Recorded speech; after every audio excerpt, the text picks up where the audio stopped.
Noong unang panahon, ang unggoy at ang pagong ay matalik na magkaibigan. Isang araw, dinalaw ni unggoy si pagong sa kaniyang kubo sa may baybaying dagat. Magandang umaga ang kaibigang Pagong. Ay, ikaw pala, kaibigang unggoy. Mabuti naman at napasyal ka. Matagal na kasing hindi tayo nakikita. Mainit dito sa aking kubo. Halina't mamasyal tayo sa baybayin ng dagat. At namasyal ang magkaibigan. Masayang masaya silang nagpipintuhan. Walang ano-ano'y may natanaw si pagong nalulutang-lutang sa dagat.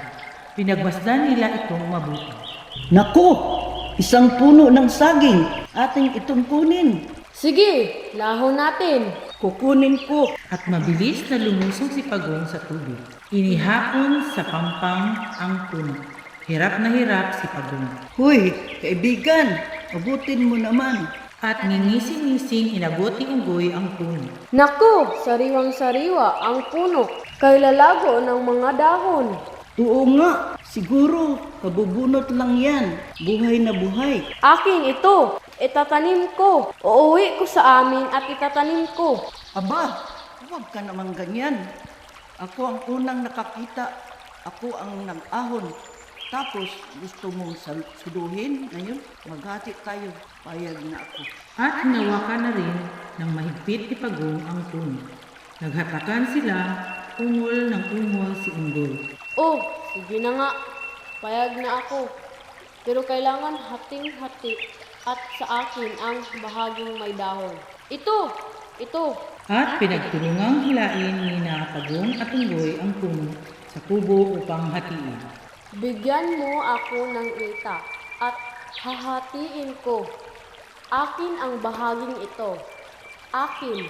Walang nagawa si pagong, kundi ang pumayag sapagkat hawak ng mahigpit ni unggoy ang bahaging may dahon.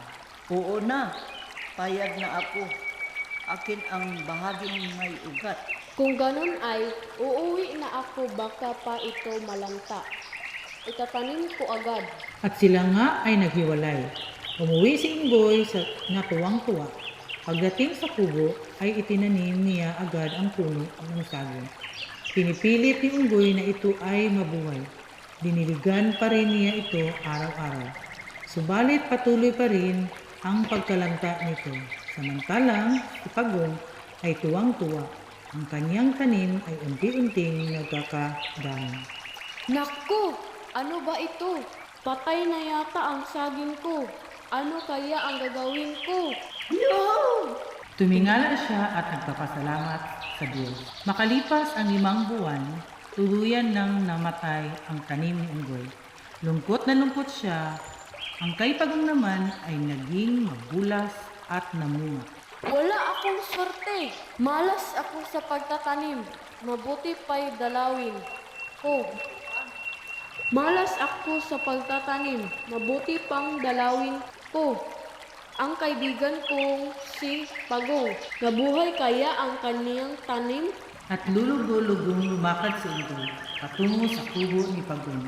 Inabutan niyang nalulungkot din si pagong. Nagtaka ng ganoon na lamang si unggoy. Bakit ka malungkot? Namatay rin ba ang inyong alagang puno?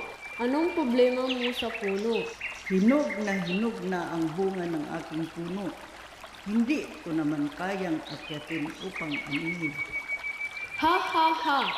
Yan lang pala ang problema mo? Narito ako upang tulungan ka. Sayang naman ang pagkakaibigan natin. Ako ang aakyat at pipitasin ko para sa iyo. Natuwa si pagong sa alok ni unggoy at sila'y nagtungo sa likuran ng kubo. Nakita ni unggoy ang buwig na hinog na saging. Takam na takam si unggoy sa kanyang nakita. Suminghahot siya sapagkat tila umaamoy na ang pagkahinog ng saging. Natuwa si pagong sa alok ni unggoy at sila'y nagtungo sa likuran ng kubo. Nakita ni unggoy ang buwig na hinog na saging. Takam na takam si unggoy sa kanyang nakita.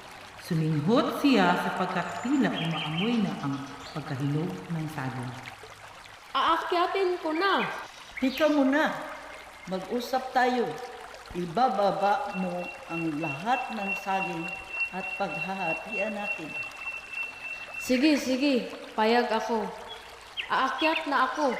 At mabilis na inakyat ni Unggoy ang puno ng saging. Pumitas sila ng isa at tinikman ito. Nasarapan at pumitas muli. Nangalahati ang buwig ng saging. At ang kawawang si Pagong ay nanatiling nagmamasid at naghihintay sa ibaba ng puno. Kaibigan, aba, itirahan mo naman ako. Mukhang mauubos mo na ang saging. Hoy, Pagong kong kaibigan. Balat malinanam. Hindi kita huhulugan. Nagalit ang kawawang Pagong. Nag-isip siya, kumuha siya ng maliit na kawayan at itinutusok sa paligid ng puno. Pahuning-huni pa si Unggoy at anubas ang lahat ng saging at inubos. Pahuning-huni pa si Unggoy at inubos lahat ng saging. Busog na busog si Unggoy. Huhuni-huni ito at didighay-dighay pang bumaba ng puno. Sa kaniyang pagbaba ay natusok ang kaniyang katawan ng mga slit. Alam niyang si Pagong ang may kagagawan nito. Aray! Ikaw, Pagong, ang may kagagawan nito. Manda ka! Natakot si Pagong sa banta ng Unggoy. Nasuyapan niya ang isang malaking baon ng niyog. Nagtago siya rito upang hindi siya makita. Inis na inis si Unggoy nang siya ay nakababa. Hinanap niya si Pagong. Dumudugo ang kaniyang tagiliran. Nakita niya ang bao na niyog. Umupo muna si Unggoy sa bao upang alisin ang mga tinik sa kanyang katawan. Dahil sa laki ng galit ni Pagong kay Unggoy, ay kinagat niya ang buntot nito. Halos maputol ang buntot ni Unggoy. Aray! Aray! Aha! Nariyan ka lang pala. Ngayon ay dudurugin kita. Ay, naku, salamat. Durugin mo ako. Kaibigan, sa bawat piraso ng aking laman ay panibagong-bagong ang iyong makikita. Sige, durugin mo na. Bilisan mo na. Nag-isip si Unggoy, tila hindi mabuti ang parusang gagawin niya.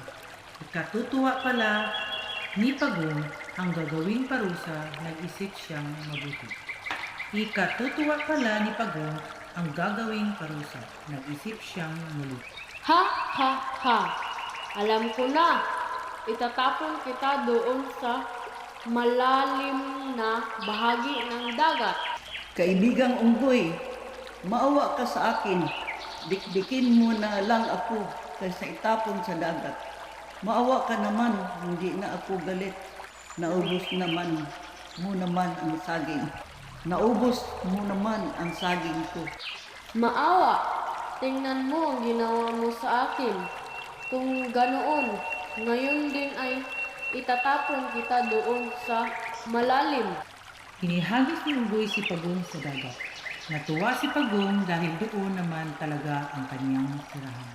Nang malaman ni Unggoy ang kaniyang pagkakamali, lumukhang siya sa gilid ng dagat at sinimulang inumin ang tubig. Di nagtagal ay bumutok ang tiyan ni Unggoy. Nakita ni Pagong ang mga pangyayari. Umahon siya sa tubig at nilapitan ang kaibigan na sumabog ang tiyan. Kawawa kong kaibigan. Kawawang Unggoy. Sakim kakasi at may masamang ugali. Hindi katapat na kaibigan. Dito po nagwawakas ang kwento ng magkaibigang Unggoy at Pagong. Dito po napatunayan na ang kaibigang tuso man ang matsing ay napaglalamangan din. Dito po nagwawakas ang kwento ng magkaibigang Unggoy at Pagong. Dito po napatunayan ang kasabihang tuso man ang matsing ay napaglalamangan din.